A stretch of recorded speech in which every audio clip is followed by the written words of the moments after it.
Well, thank you for that wonderful introduction, Margie, and thank you to all of Gold Country, to Frank and Sherry and everyone, and to Phil, everyone who has made this possible.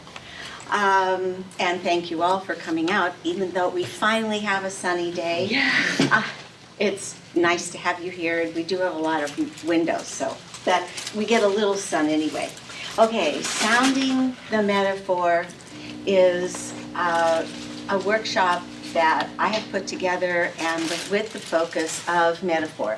Poetry is a huge subject.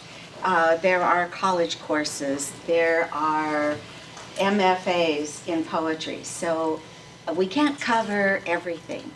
But because metaphor is a cornerstone of poetry, that's what I chose to focus on. Now, I think everybody got handouts. If they haven't, I have them. I find that when we talk about poems and when we read them, it's much easier to look at them as well as to hear them. Sound is an important part of poetry.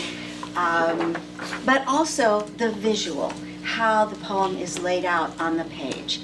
So, to begin, I want to briefly remind you of the definition of a metaphor is that it's also known as imagery, figurative language, and it usually is defined as the representation of one thing by another, and usually there is implication.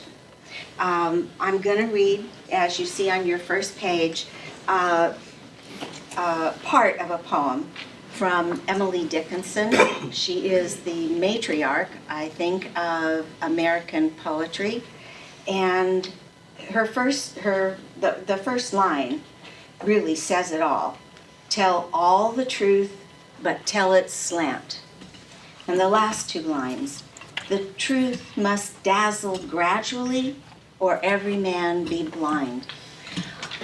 So, I have some examples further down the page of how the truth can be told slant. The first one is from a chapbook that was also published by Rattle. Rattle is a literary magazine that some of you may have heard of. I can't begin to pronounce the first name of this gentleman, so I'm going to call him Mr. Black. And it's the title of the book is "The Morning You Saw a Train of Stars Streaking Across the Sky." He is a black man as well as a Native American, and so his history and the poems that he writes about are about his family and their relationships. First quote, "His pants look like a stacked vertebrae of a tired man." What does that tell us? Really wrinkled.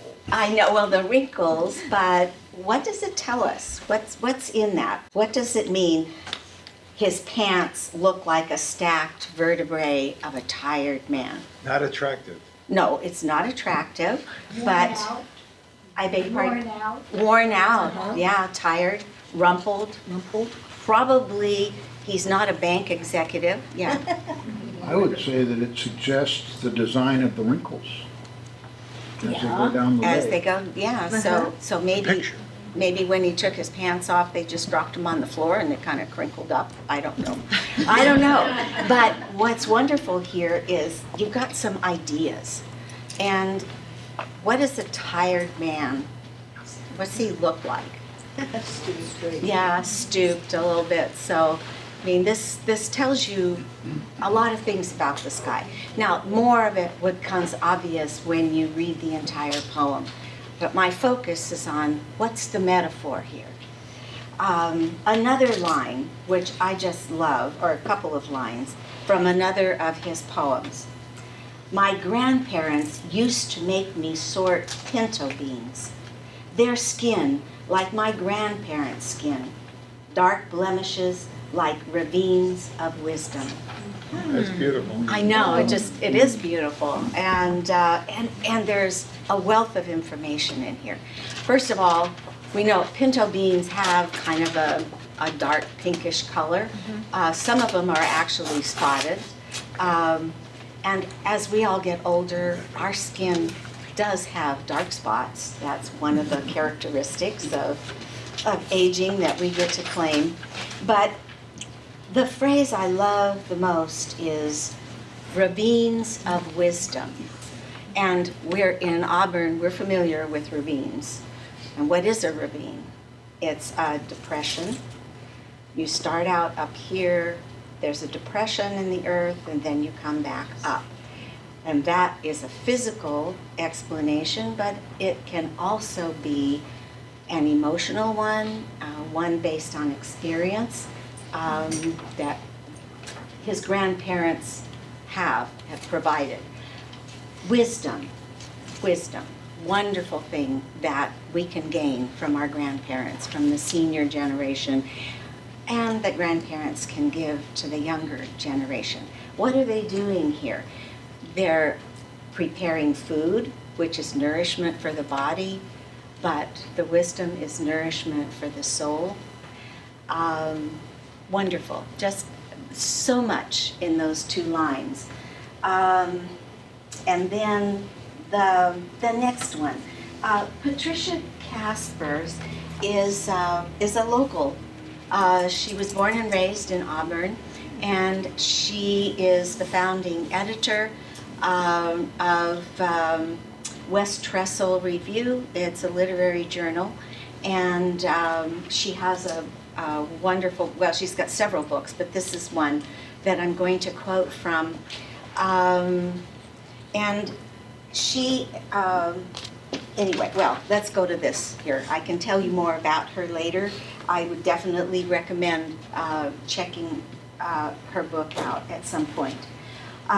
Okay, this is a quote that her grandfather is saying. "The birds don't know it's time to go, are taken by frost." So what is that? Birds are supposed to migrate, and if they don't have sense enough to leave when it's time to leave, they either can't find food or they die. Kind of basic wisdom, but it's a nice line.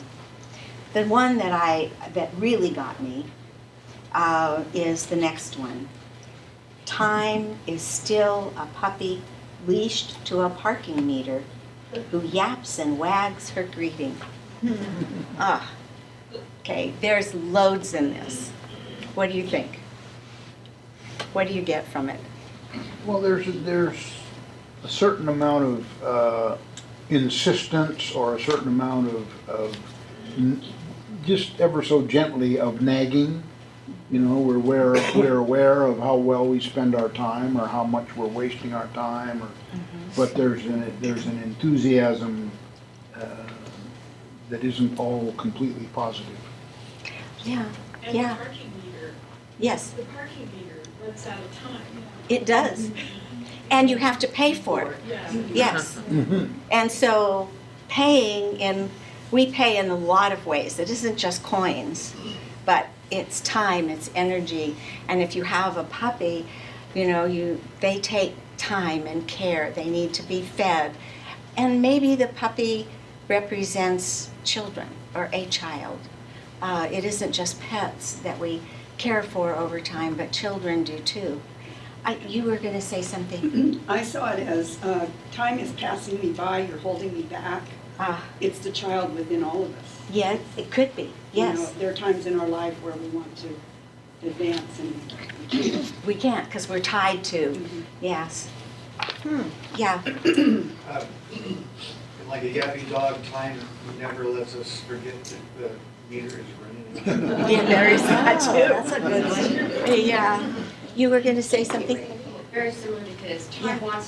wants us to engage, and Yeah. because once it's gone, we've lost it forever. So Yeah. time wants us to engage and be a part of what's happening today, right now, Yeah, and not waste time. yeah, it's, yes.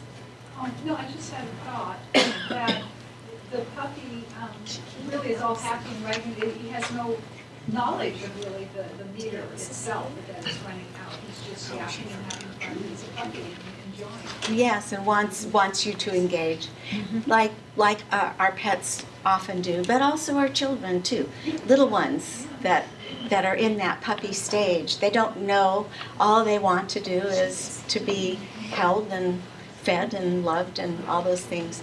I mean, what's wonderful here is so many implications that come with just these 2 lines.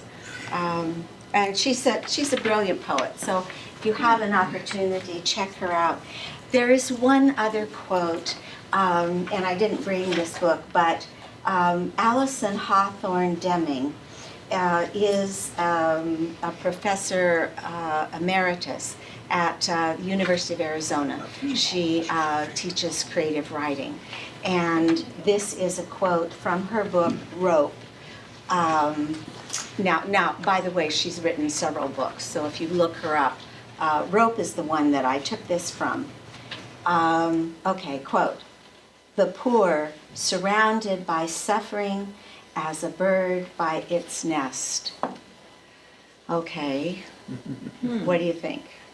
What does this tell you? The nest provides comfort, so there's a kind of reassurance from your poverty. Yes, that's one interpretation. What else? What else do you get? I kind of look at it as, we look at our home and we take it for, it's what we're used to. And it looks like the poor are surrounded by suffering. They're pretty much used to that being around them. That's their home, that's what they live in, that's what they're growing up in. Right. And they don't know outside their nest often. Okay. I kind of looked at it as sometimes a bird's nest is a precarious thing. It's up in a tree and sometimes the wind can blow and maybe knock it down. Sometimes the little baby birds can fall out of the nest. So the poor are surrounded by suffering, okay? And as a bird by its nest, which can possibly be suffering too. Mm-hmm. How's a nest built? The bird builds it. Yeah. Yeah, the bird builds it, but what's it made of? Sticks and Sticks and feathers. straw. Yeah. Scraps. Yeah. Scraps. So it's complex. It's not solid, but nevertheless, it's there. Interesting. Not only are we or the poor, hopefully not there yet, are surrounded by this nest, by poverty. We're born into it, and you bear your next generation in it. Yeah. You know, what thought came to me was, I've been to countries where, back in the 80s, and they literally did not know how poor they were.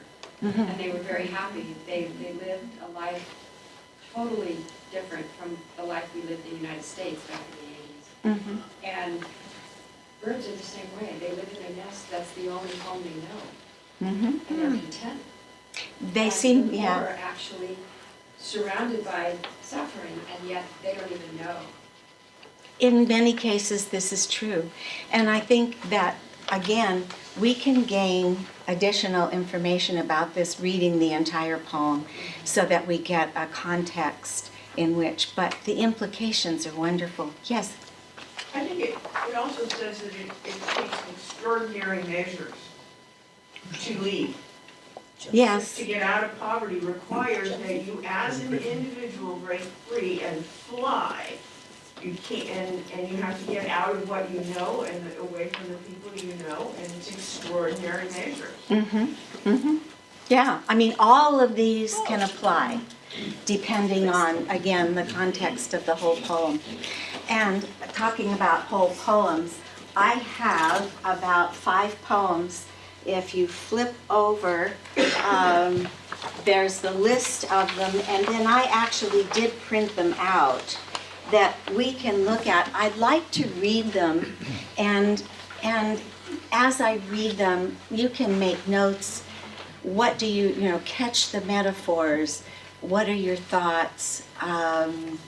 So let's look at it. The first one that I was going to read to you is Mary Oliver's poem, and this is from her book House of Light, and it's called White Owl Flies Into and Out of the Field. Coming down out of the freezing sky with its depths of light, like an angel or a Buddha with wings, it was beautiful and accurate, striking the snow and whatever was there with a force that left the imprint on the tips of its wings, 5 feet apart, and the grabbing thrust of its feet, and the indentation of what had been running through the white valleys of the snow. And then it rose gracefully and flew back to the frozen marshes to lurk there like a little lighthouse in the blue shadows. So I thought maybe death isn't darkness after all, but so much light wrapping itself around us, as soft as feathers, that we are instantly weary of looking and shut our eyes, not without amazement, and let ourselves be carried, as through the translucence of mica, to the river that is without the least dapple or shadow, that is nothing but light, scalding aortal light, in which we are washed and washed out of our bones. I know, wow. I love this poem. This is really one of my favorites. She is, of course, one of my favorite poets. But, okay, what's happening in this? Where are we here?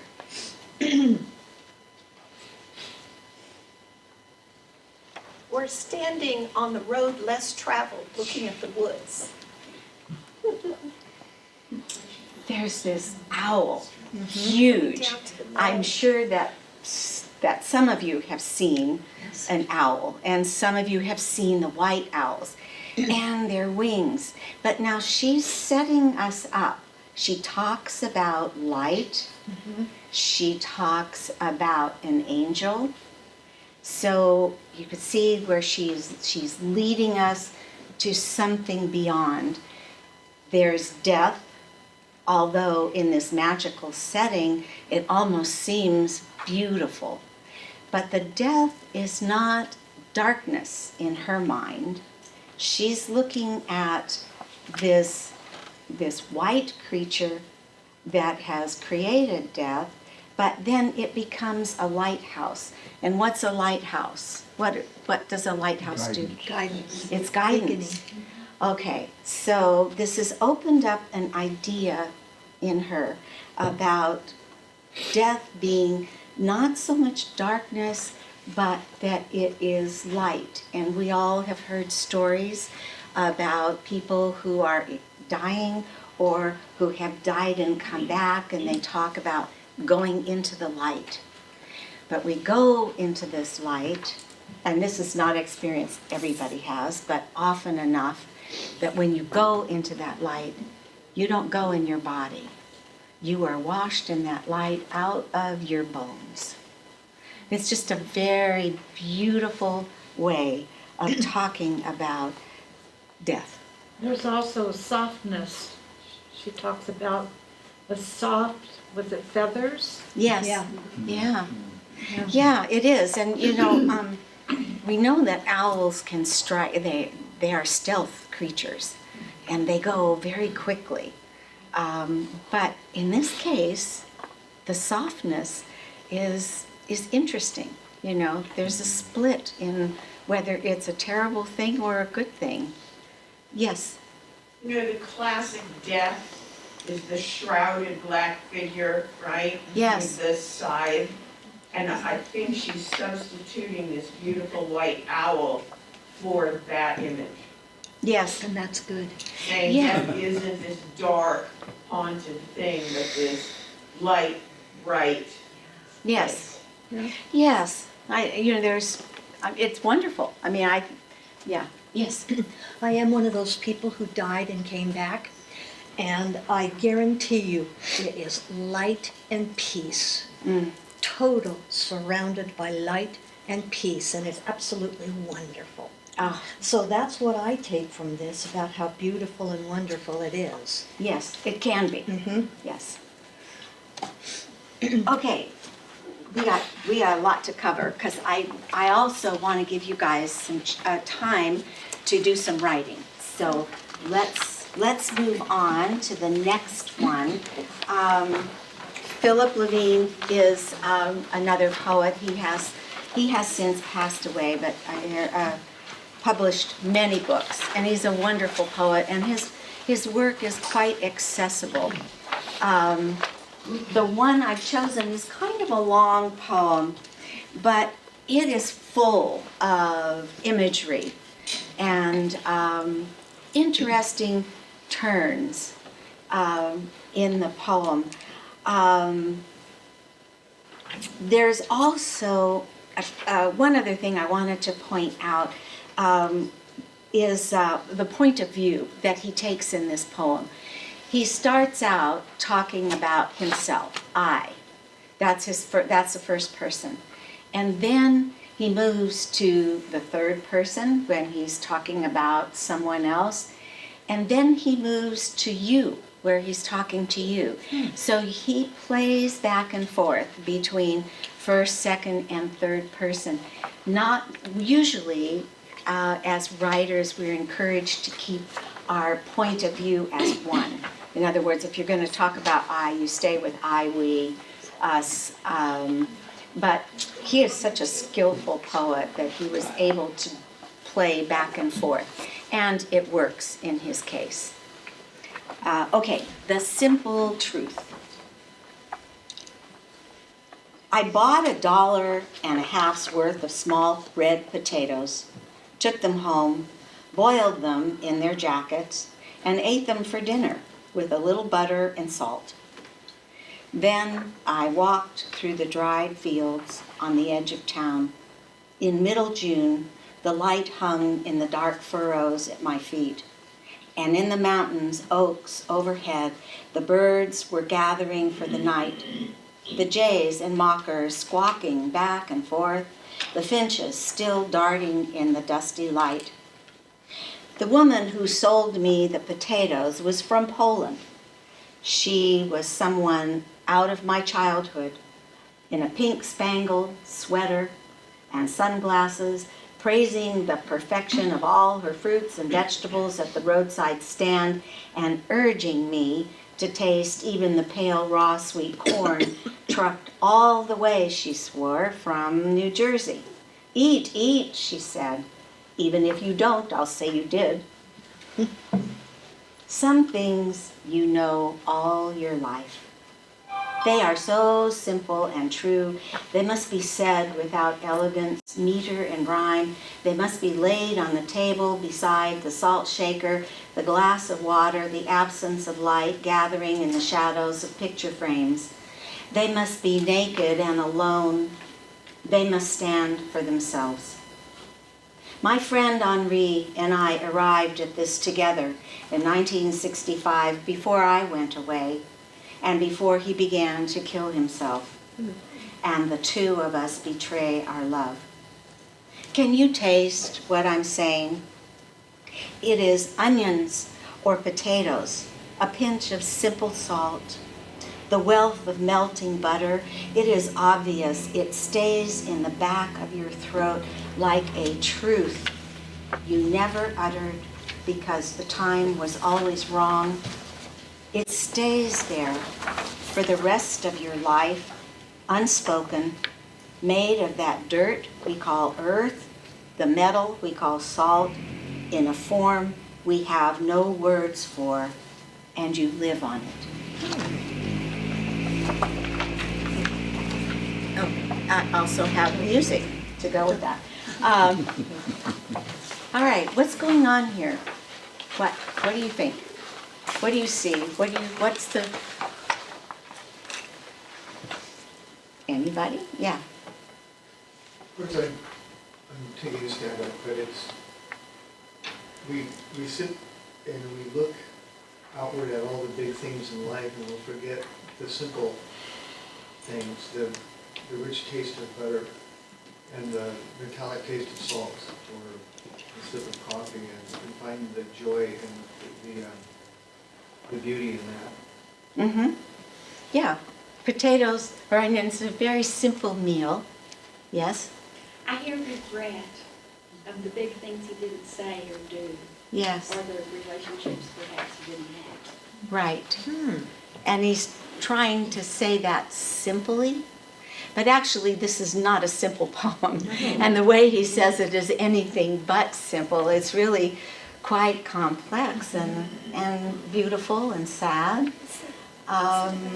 What else? Among other things, Yeah. I think it has to do too with unspoken love, a love that never fully developed or, was brought to fullness. To me, the line in this that speaks to me the most is, even if you don't, I'll say you did. Yeah. It's almost as though that's his line. Even if you don't tell me you love me, I'll say you did. Yes. I believe you did. Right. And it's That's what I see here. and it comes from a childhood knowledge, some supportive something. And in this case, he's using a person. Yeah, that's a very interesting line. And that you do really kind of need to go back and think about that, but you don't realize the impact of it until you get to the end and realize that he and his friend didn't really say out loud how much they cared for each other. Yeah. There's tragedy implied too, where his friend, it was before he started killing himself or something to that effect. Yes, right. And the implication here, I'll take this one step further, and that is that these are two men, I don't know, that may have loved each other, they may have had a relationship that was not to be spoken about and not to be brought out into public like we can in these days. And it sits in the back of his throat that he could not, and that they could not have shared that out loud. That's another implication. He doesn't say, I mean, he implies this, but he doesn't say, I had a gay relationship with a man. Maybe it was just simply friendship that didn't follow through, because we all also have very deep friends that we have forever. You were going to say something? Well, that was the line that hit me when he said about, we have to stand naked and alone. So that says to me there was a certain amount of vulnerability in the relationship. Yes. That they had to be there, if not physically, emotionally, naked and alone. So there was a lot of intimacy there. Yes. And then he begins to kill himself. So he has to watch his friend slowly undo himself, not believing in what's going on. And then the whole thing of the two of us to betray our love. And that's what said to me, is that this was a gay couple way back in the time when the time was always wrong to talk about it. Yeah, yeah. So instead of a sweetness that was left with him, it's something in the back of his throat. Mm-hmm. Have you ever eaten a potato and you didn't chew it well enough? Yeah. You know? It leaves its mark a little bit, yeah. It gets stuck in the back of your throat. Yeah. Yeah, so that's what this said to me, that he was writing about love that he really experienced with a certain amount of vulnerability but never got to share. Yeah, yeah. There's the use of truth in this, in the title, as well as in the poem, again, takes us back to Emily Dickinson when she says, speak all the truth. And to be able to speak the truth is what he has done in this poem. And he's done it beautifully. Georgette, Yes. it occurs to me that it's a poem about a metaphor. It's a poem about how you use metaphor. And many of his statements are, they seem transparent, but they're not. Okay, like the simple truth. It's not simple at all. And he goes through that first section down to, even if you don't, I'll say you did. And he describes this scene, this very plain scene. And then he begins to do metaphors off of it. You know, some things are so simple and true, they must be laid on the table. Beside the salt shaker, the glass of water, he drops this big metaphor. Yeah. It's not simple, it's not plain. And then, can you taste what I'm saying? It's the onions and potatoes, the wealth of the lines. Yeah. Unspoken, and you have no words, and you live on it. He's talking about metaphor, I think. I think that's the topic of this poem, is metaphor, and how it works, and how much we depend on it without even knowing it. I think what's disturbing about it is the absence in the day-to-day life of the truth. The first half defines, it helps us we can't understand the second half without the first half. The first half gives us an example, if we've forgotten, what the truth looks like. And my sense, as I prepare for the second half, is that, oh my God, I live in a world that is largely made up of diplomatic. Throughout the poem for me is a sense of longing. Throughout the whole, even the kind of ordinary stuff, the vegetables. To me, there's a sense of longing, and that increases as you go through the poem and you begin to feel and understand the longing more. I think he sets the tone of that longing as he goes out, walking out along the edges. Okay, we can move on to Jane Kenyon. I have to apologize on in yours, I think I misspelled her name. I think I put Jan Kenyon, and it really is Jane Kenyon. So I apologize for that. She is another absolutely wonderful poet. This book is the best poems of Jane Kenyon, but she also had published several others. She is no longer with us, but her poetry is absolutely wonderful. This is another poet whose work is very accessible, but she does use a lot of wonderful imagery. It's called The Appointment. The Phoebe flew back and forth between the fence post and the tree, not nest building, just restlessly. And I heard the motorboat on the lake going around and through its own wake, towing the campers 2 by 2. I thought of a dozen things to do, but rejected them all in favor of fretting about you. It might have been the finest day of summer. The hay was rich and dry, and the breeze made the heart-shaped leaves of the birch tell all their secrets, though they were lost on me. Bees rummaged through the lilies, methodical as thieves in a chest of drawers. I saw them from the chair nearest the cool foundation stones. Out of the cellar window came a draft of damp and evil-smelling air. The potted geraniums on the porch hung limp in the blaze of noon. I could not stir to water them.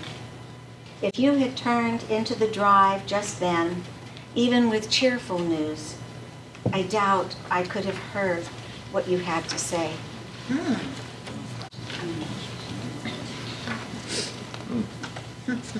Okay, what's happening here? Depression. Yes, she's down, she's depressed. What else? Yes. Well, it's interesting. First of all, the appointment is, I find, an odd title for this. Where is the appointment? And also, it strikes me that she is probably deliberately betraying herself. Because she's saying, all I can do is fret about you. I can't think about anything else, but there go the bees, and there's this scent coming out, and here are the flowers. And so she is actually taking it all in. Yes. She's taking it all in. Yeah. And at the same time, she's fretting as she wants to portray herself as somebody who isn't taking it all in, but she is. Yeah, she is. So there is a contradiction there. But there's also a lot of worry. The appointment is probably not her appointment, but someone else's, because she's talking about you. And she's essentially talking to someone else. It's interesting now, one of the things that I want us to write about later is to take something like fear, worry, which is, these are very real feelings, but if you want to write about them in a poem, you don't want to say, I was afraid. What you want to do in a poem is to give us metaphors that show that. So the Phoebe flew back and forth between the fence post and the tree restlessly. So she's setting us up for, these are her feelings. She's restless. She doesn't quite know whether to come or to go. And as we read the poem, we realize she is very worried. Yes? There's also a certain kind of stuck in a rut repetitiveness with the metaphor of the motorboat. Yes. Going around and around. Right, and going into its own wake. Yeah. Even though it's trying to pull. Can't get out of this rut. Right, pulling two people along. And the two people presumably are her and the person she's talking about. Yeah, we're talking to. The lines about the smell of the cellar window made me think of death. Right. I mean, that's a very death, scary image of that smell, that evil smell. And it made me wonder if she was waiting for someone who was already gone. Or the appointment is to tell you that death is coming. Rot is also about disease, death and disease. Yeah. Yes, honey. Yes, you. I know. I'm sorry. I don't know. I can't see all your names. Yeah, because I was going on that vein as well. Like let's say she's waiting for let's say her husband has a doctor's appointment and they're thinking he has bad news about something. But with the last line, she says I doubt I could have heard what. Even if you came with cheerful news, I doubt I could have heard what you had to say. And I thought that was really interesting because it's you would think okay, if he said that there's nothing to worry about, she would have been happy. But I think they're trying to get you get yourself, maybe she's just so worried that it's, I don't know. No, I think you're right. She is. She's so worried. She's in that moment. And even though she's sort of aware of stuff around, she can't quite get herself out of it, out of that fear. It has taken her over. Yeah. The clue for me of this was this drop of damp and evil-smelling air. Right away, I thought of something being stale, more than dead, just stale. So I'm seeing a woman who's done this many times. She's sitting and she's waiting. She knows what's going to happen. She can't even be happy because there's disappointment. There's some kind of disappointment behind all of this. It's a very stale relationship rather than dead. Dead would maybe be better. Interesting. Yes. Okay. All right.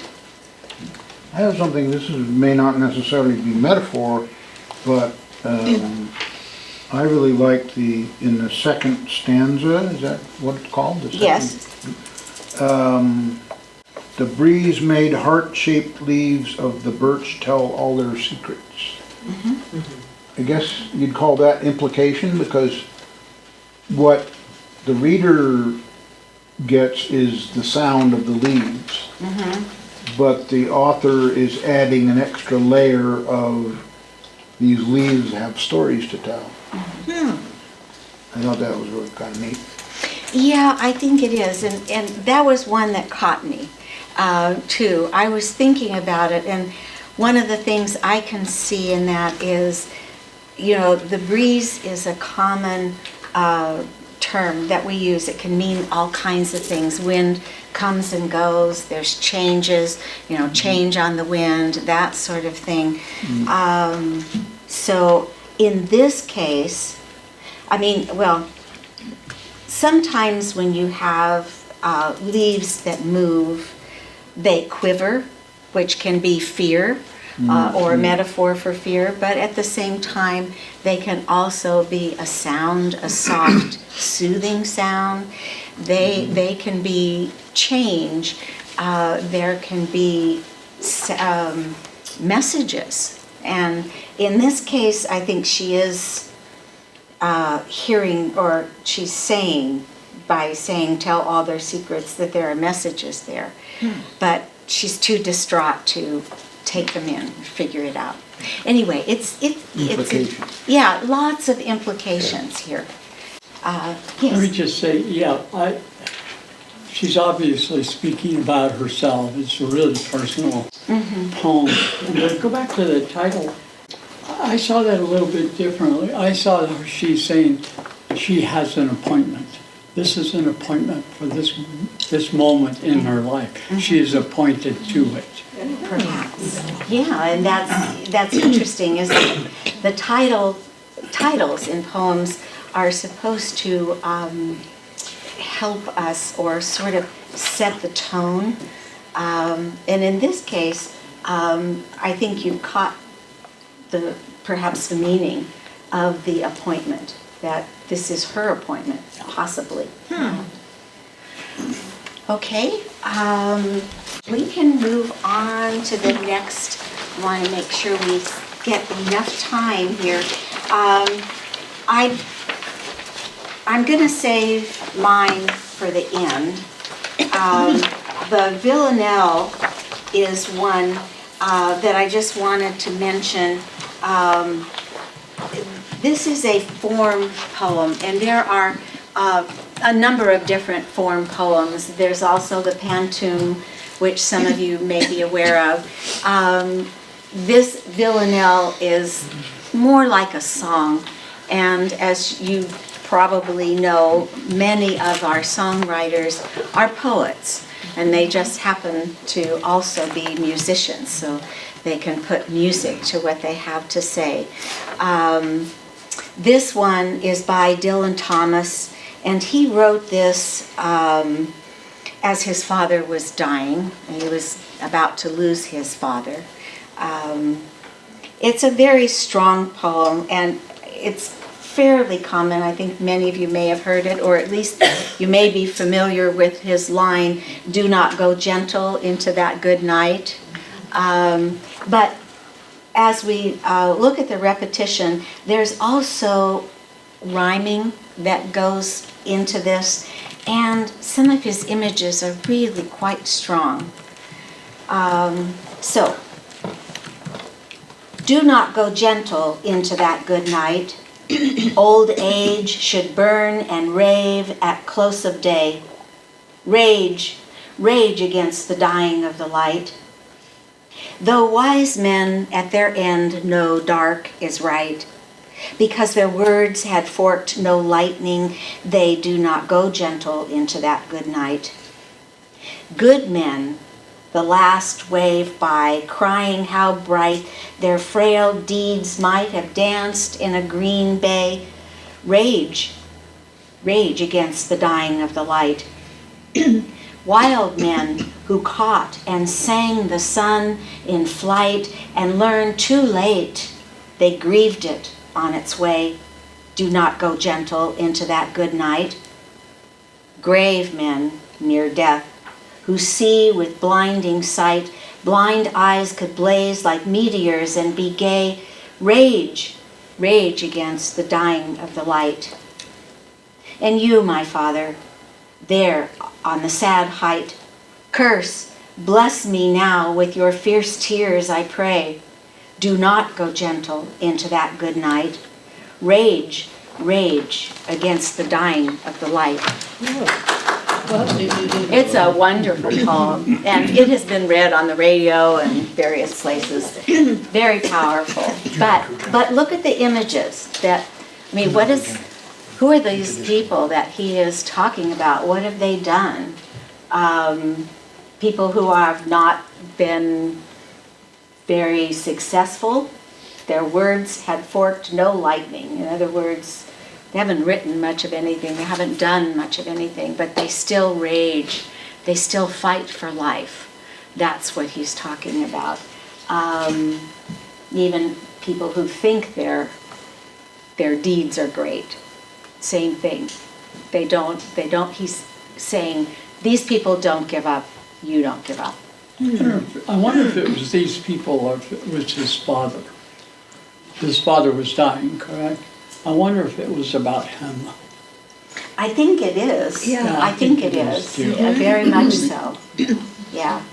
And much, would say much about their relationship in a lot of ways as well. Yes, it does. There's a lot that's been written about this poem. Yes, Frank. Sorry. I found it neat the way he talked about different types of people with different metaphors. I mean, frail deeds, their words had forked no lightning, they had caught and sang the sun in flight, meaning either they caught the sun and rode the sun in the sky, or they were able to, fly with the sun. I thought that he didn't talk directly about success or mediocrity or failure or whatever. He used wonderful metaphors to talk about accomplishment in a life. Right. Wonderfully said. And it isn't just the word accomplishment, but it's, as you were saying, the frail deeds, how these things were accomplished or not accomplished. And that was, I think, beautifully said. Yes, very beautifully done. Yes. As a nurse, I have been exposed a great deal over the last 40 years of death. I was an ICU nurse for many years. And I found this to be a lot of rage against the dying, and a great deal of what I personally have seen is a good number of people go very beautifully and very quietly. Mm-hmm. It did not matter what they did in life or what accomplishments they made. I think one of the most beautiful deaths I ever saw in my life was a nun. Mm-hmm.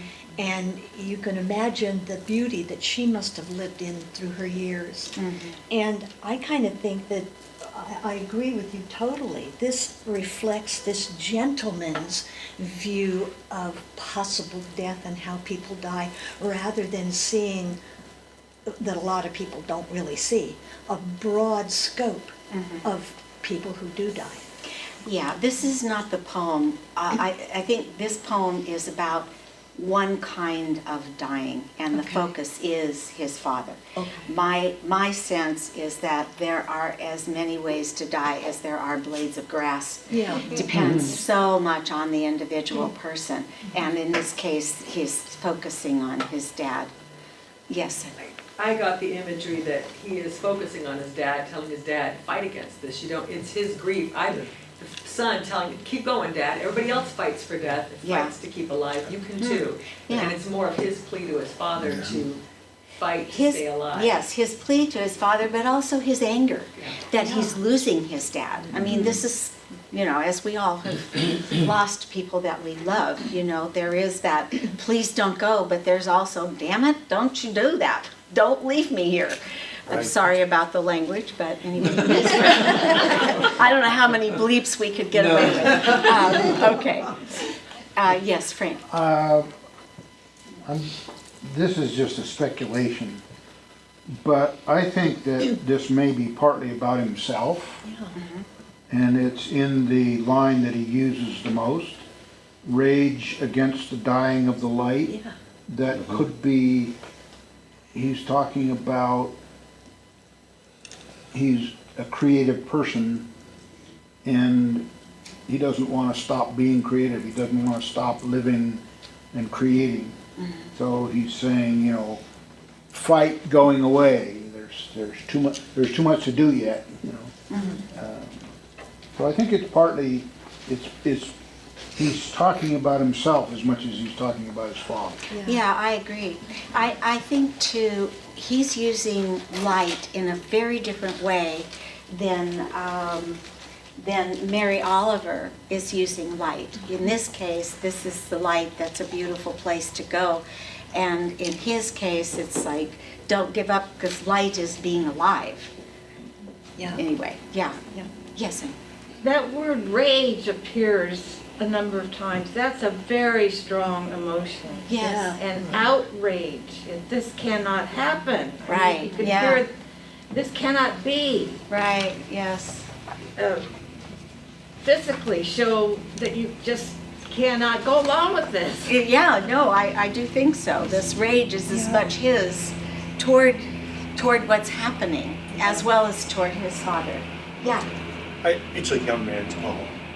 It's a young man's. It's a young man looking at that. Yeah, Yeah. not somebody who understands what Mary Oliver is. Yeah. It's his own fear of death too, I think. There is that too. You know, his fear of death, and there's so much rage about dying. Yeah, interesting. Okay, I will read you one of mine, and then I'd like for us to do some writing, okay? This poem is a poem that I wrote, it began shortly after my older brother died. In the late 90s, my parents, 3 aunts and 3 uncles, all passed away in a 7-year period of time. They were the senior generation, and then there was my, along with my cousins, my older brother, my older sister, myself. And, you know, we sort of went on. I mean, we were very sad. We missed everyone. But this is, you know, sort of the way life is.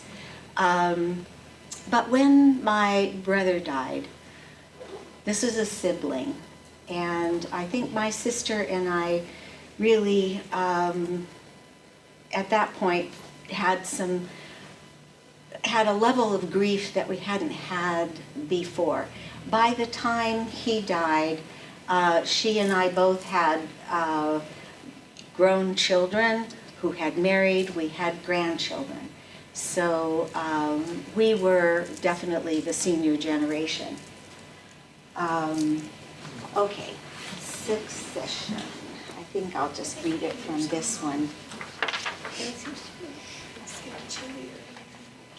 In the days after the funeral, and a montage of captured moments, smiles and perfect poses, old memories linger.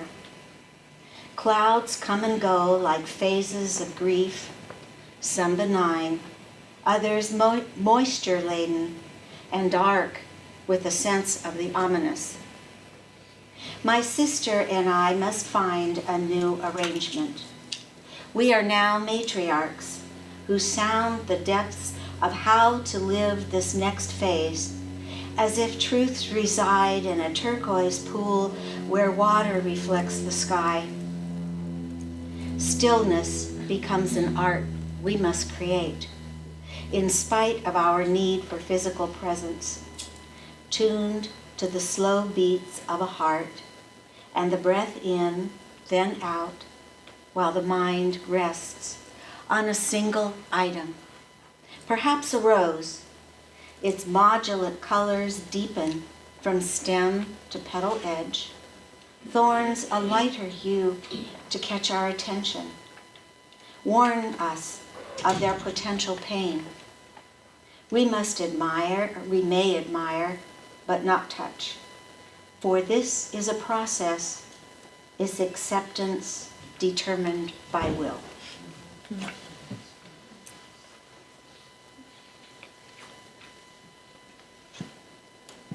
Okay, what am I saying in this? It's a process. It's a process. It is, yes. Grief is a process. It is. Mm-hmm. Yes. Finding new ways of being. Mm-hmm. Yeah. Mm-hmm. Yes. In the end, you say it's acceptance determined by will. Mm-hmm. So I went back and said, what did she will in the poem? So I've been through funerals, we all have, and this beautifully explains a montage of captured moments. You know, so you have to observe how other people felt. And then you're set in with the clouds, and you've got to observe that this cloud of grief is going to keep coming over. Just like clouds in the sky. I mean, It does, it's yes. going to be like the weather, you know, and some will come, some will go, some will be harder, more harsh. And then you bring it to your sister and yourself, and you become matriarchs. I thought that was really very poignant. I mean, it's like, okay, now I got to see this through. And that's another level of acceptance. I don't know, getting older, you know, don't we all have to go through that? So you had to will yourself to understand truths that, I didn't get that, truths that reside in a turquoise pool where water reflects the sky. You can explain that to me. Okay. I will, yes. Stillness becomes an art. Now that's like you maybe took on meditation, where you learn to be still so you can look out and see, smell the roses, quote unquote. But it's a way of observing and going and accepting and learning how to accept through quietness. And then you see though, when you do observe, the grief is still going to come, the pain is still there, but you're in a different place, observing it, and it's not going to poke you quite as hard. Yeah. I think what this poem tells me is, regardless of how old you are, when you lose a sibling, it changes your position in the family, incredibly so. Whether, you know, especially maybe if you're younger, but even when you're older, and you have to figure that out. And it doesn't happen overnight. It takes a little while. It does. I think that there's just so much that happens in the shift. One of the things that that my husband and I have said to each other over the years is how much we wish we had mom or dad to talk to. How do we deal with this phase of life? How do we deal with this problem? Where's our mentor? Who's guiding us? Who do we turn to? And I find that very often the younger, as we did, the younger generation looks to us. How are we living? How are we doing our lives? We try to stay active, we try to do things, but we are always on display. What we do, how we act, is teaching them. It's guiding them, even though they may not realize it. It's very often in memory that looking back, oh, this is what my mom did. This was what my dad did. How did he cope with this? Now we're faced with this particular problem. You look back, you know, how did my parents do it? Or aunt or uncle or a mentor. And so looking to the sky, I'm really talking more about prayer, that we look for guidance without saying, I look to God to help me. It is basically that there is a slight religious undertone in here, that we live as best we can, but we also pray, you know, and look for ways to mentor the younger generation, which we do. But it does take time to reflect. Reflection is very much a part of being older. Yes. I was really moved by your poem. Kate and I've been to a couple of funerals in the last few months, really. I was really struck by what do you do after all the, because, you know, there's, like you say, there's the pictures and you're seeing old friends you haven't seen in a long time and you're talking about all of the positive things and how, and all that activity. But what happens when the room's empty? Mm-hmm. What happens then? Mm-hmm. Kate and I thought about that because we knew that those that were left behind well, and they were left after many years, and you wonder, we thought about them, what happens when this is all over, when the room's empty for them? So I really felt that in yours, and stillness becomes an art. You have to learn how to do that in a very, very personal way. Yeah. Very moving. Yeah. Talking about the Bible, Psalm 46:10 is "Be still and know that I am God." And that jumped off the page to me when stillness becomes an art. Well, good, thank you. Because I didn't really think of that quotation, but the implication that I gave you took you there. Yeah. And that's, again, you know, I don't mean to brag, but yes, there are implications, and there is imagery in this for you to use if you can and want to. Okay, I think at this point we should start thinking about or start writing. I'd like you to take, about 15, maybe, let's see, is that 5 to 11 or is that 11:20? 11:20. It's 11:20, good heavens. Okay, we're having fun and time goes fast. It's not tied to the parking meter. All right, let's take about 15 minutes and let's do some writing, and then if you're willing, I'd love to have you share what you've written, okay? And who would like to start? Okay, wonderful. Is it okay? Tell Phil yes or no, so he knows. Okay, all right. Yes. Okay. I'm not a real boxer, but I've discovered I like the feeling of hit on heavy bag, fist on leather, sting of knuckles, force reverberating up wrist and forearm. Even if you do it wrong and hurt yourself a little, you want that sweet spot, perfect contact, flawless transfer of force from you to it, the big pop. Oh, wow. Wonderful. Wow. Thank you. Thank you. Me? Yes, you, Okay. Randy, yes. Okay. A single note, carried to an empty place, like cold breeze, and disappears. I sat and listened, but refused to hear its... I'm sorry. I sat and listened, but refused to hear. The more lovely than a symphony. I am surrounded by the scent of green, trees hide my thoughts, branches carved and hollowed, to be played by the wind, a single note, alone. Wonderful. Thank you. Yes. This is the title, When I Think of You. When I think of you, I think of a feather floating in the wind, flitting from limb to limb, resting on a leaf, lifting once more, seeking, thrown by winds not of your making, your fronds tattered, never giving up, until you reach the highest limb, as once again lifted heavenward, grasped by the hand you seek. Ah, wonderful. You know, I just wondered if the people reading could stand so we could hear it better. Have them stand while we read. If you would like to, that's your, their option. Yes. Okay. Who else? I'll do it.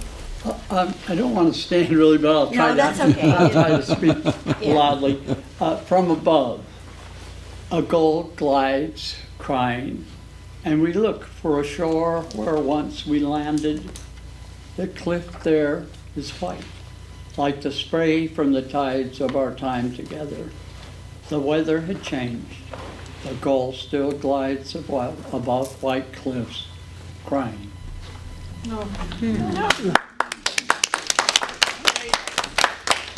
It's beautiful. Yes, Frank. Oh, turn around, Frank. I don't want the back of your head. Sitting on the running board, the train will come around the bend, light first. Going on an adventure into the unknown, into a wider world, beyond my close familiar horizon. How long will 3 years take? Will it be full of treasure? Will it be full of tears? The light strikes the night, racing ahead along the tracks. The conductor puts down his steps. I stand to what will be.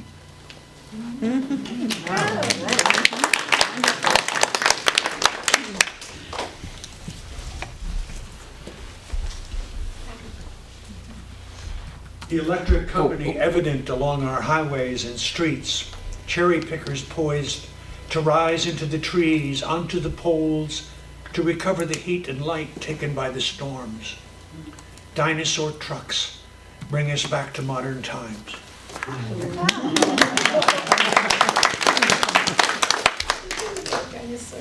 Okay, yes.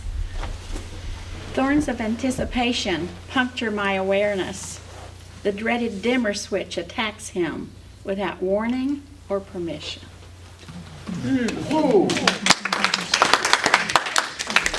Thank you.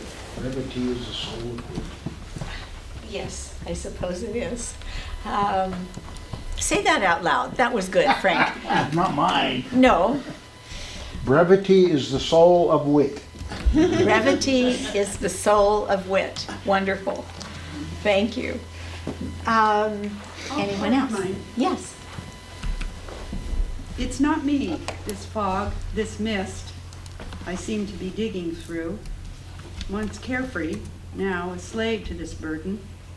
I cannot seem to shake, to unstick the soles of my walking shoes. Is it age? Dad would not know me in my old skin. Once his Renaissance girl. No more.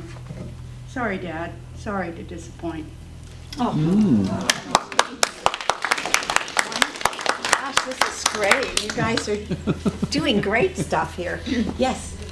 I have a poem that I try to remember the words that I wrote when I was 16 and overwhelmed. So, as I can remember, life is too immense for me to devour, and I ache continually from overindulgence of this day. Here I stand an open tower, able to astound myself at the endless horizon. Even I run tired, even pressure is administered, careful not to let the spring give way. What keeps me running till the last time was darkening of a day?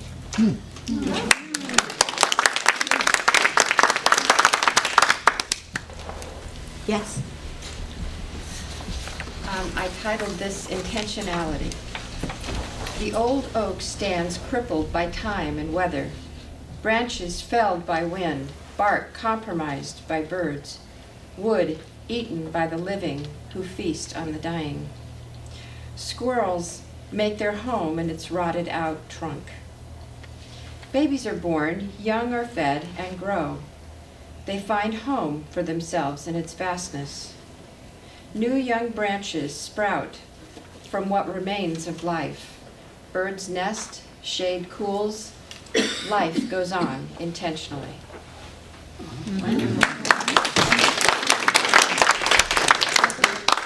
Yes. Okay. Coyote Point.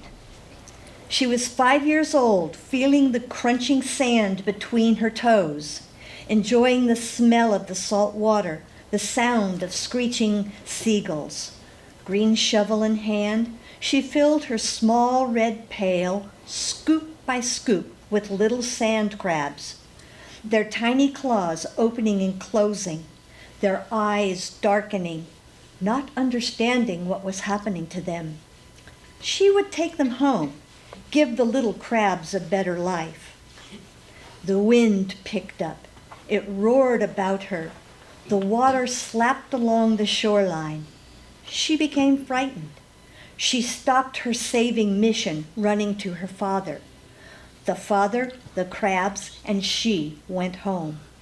The crabs were placed in a sandbox, a bowl of water added to keep them happy. She put some fish food in the water, knowing they'd love it. A happiness settled about her. She knew the crabs were happy too. The next day, she joyfully went to see them. They were all dead. I'm sorry.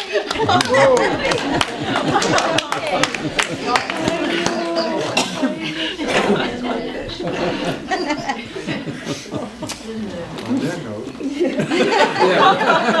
No, on that note. On that happy, exciting note. Sorry, guys.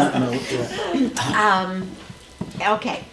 On that note, that this is a good time to end. I do hope that all of you will participate in the poetry contest that we have, and today is the kickoff day. So yes, please do. So thank you.